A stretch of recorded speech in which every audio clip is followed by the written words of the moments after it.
Khalifa Sall maire Dakar la ne ñu ne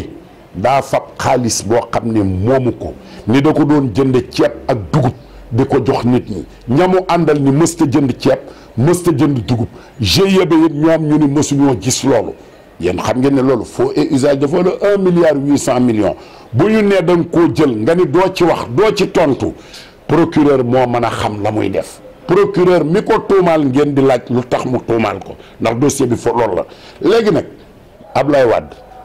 tëj nañ ko ci Abdou Diouf moom ak Mody Sy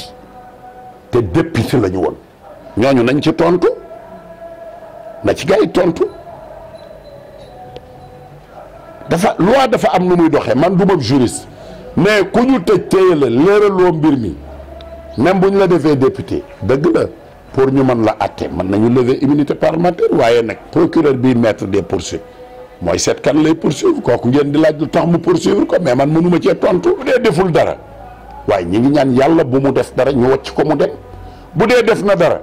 mais gënul sénégalais yoo xam ne yii ay junni yoo xam ne sax xamuñu ñoom lu ñu def ñu ngi leen téye amuñu ndey ak baay parce que Khalifa maire de Dakar la rek moom buñ ko tuumaalee dara dañ koo war a bàyyi mais doomu Moustapha Cissé Lo buñ ko tuumaalee dañ koo war a téye demal ngeen def enquête am na ñoo xam dañ naan xamuñu luñ ma fi téye 1,8 milliard du ab dërëm. Khalifa na tontu ci liñ koy laaj bu deful dara mu génn loolu sax a koy setal mais buñ ko bàyyee te moom ñu ni def na dara te moom nee na ceeb ak dugub la doon joxe te ñëpp nee nañ joxewul ceeb ak dugub même GIE yi wax nañ ko ak Mbaye Touré mii sama jarbaat nan nangu balaa nun kiiraange moomu ñu dindi ko ñu àtte ko nu mu gën a gaawee te respecté procédure yi te respecté ay droit mu nekk un procès boo xam ne bii bu jaar ci yoon moom laay ñaan Macky Sall di ko ñaan ministre de la justice bu deful dara ñu bàyyi ko bu defee dara ñu tëj ko pourquoi ñuy tëj ñenn ñi di bàyyi Khalifa bu defee dara dañ koy jàpp tëj ko keneen ku ko def ñu tëj la loolu mooy dëgg.